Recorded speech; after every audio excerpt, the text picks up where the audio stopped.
We're visual effects supervisors, which means that in the whole event of looking at how visual effects get made, we talk to the director before we go into principal photography, before we shoot. And we talked to him about his vision, and we talked about methodology, how to actually realize the visual effects that are on the script.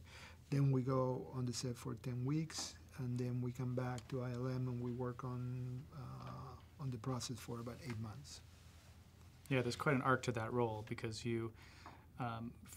there's definitely a planning stage where you have to figure out what is the best way to capture this footage in order to support the kind of work that we're going to do in post-production after the fact.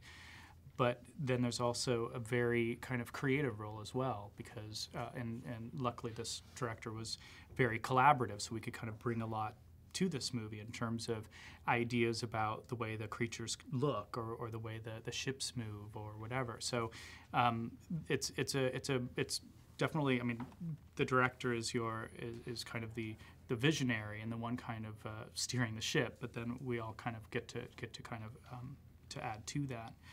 But in terms of how we got here, I think we had kind of different paths, but really fundamentally it was a love for film and storytelling for me. And I saw Star Wars, and that kind of changed my life as a kid because not only was I kind of swept away by the imagery and the storytelling, but also the mechanics behind what was involved in putting those images, creating those images that went up on the screen. And then I kind of followed this route of enjoying and learning about computers and graphic design, and it all kind of ended up doing visual effects for film. Yeah, for me it was completely different. I come from a music background, so I came to I'm from Argentina, so I came to the country about 30 years ago to study music. I wanted to write music for films. And somehow I ended up in visual effects. I mean, it was like writing for films, editing, then the beginning of digital. I was kind of in the middle of Los Angeles, in the middle of the beginning of digital film. And I was so lucky to be there. And then I somehow ended up here. But it has a lot to do with what Grady says, which is, being able to tell a story. If you tell that story with music, it's the same as telling it with film or with drawing or with ballet or with anything, really. Any kind of art that has to do with telling a story, it's same skills. We did, constantly. I mean, we had incredible collaboration with the Navy, and they were there from the beginning. Pete Berg has a lot of respect for the military forces, and his dad's a Navy historian. So, and Pete wanted to represent the Navy authentically and make a movie that, military guys and girls would want to go see, and be proud of.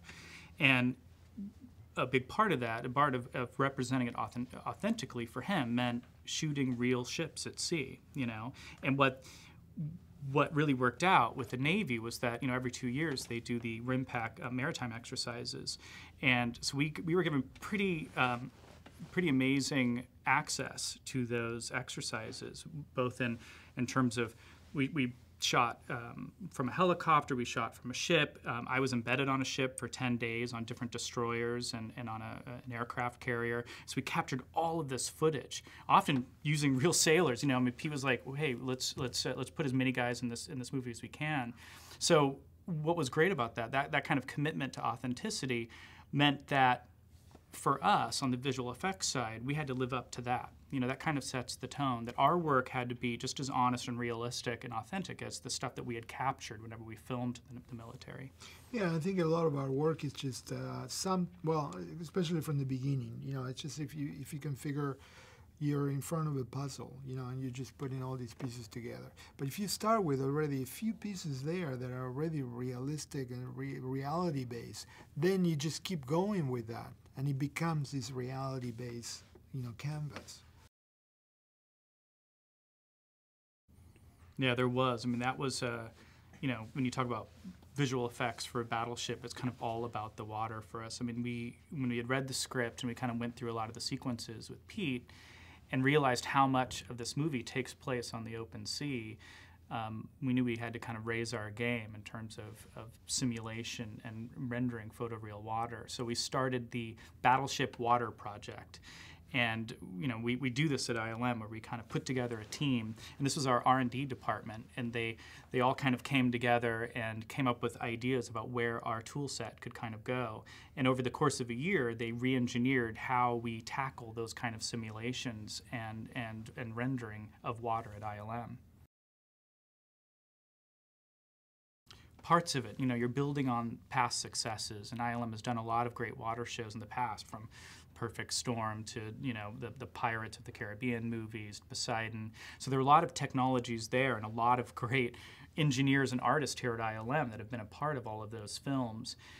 But what set this movie apart was precisely the kind of authenticity that kind of Pete wanted to represent, which meant that we had one real Navy ship slicing through the water and all the wake and the water that it's displacing, and then we had a CG ship right next to it, and we had to represent its wake in exactly the same way. So we had to match all of the physics of what we were seeing in reality. So we were building on tools that we had, but we took it so much farther on this show. And then it's also the fact, from our point of view as supervisors, is how do you give feedback to the machine? I mean, and if you can find a way to do it, very, very quickly and very easily, then the machine gives you back something the same way. And it is about that interaction that, in which you're refining until you get what you want.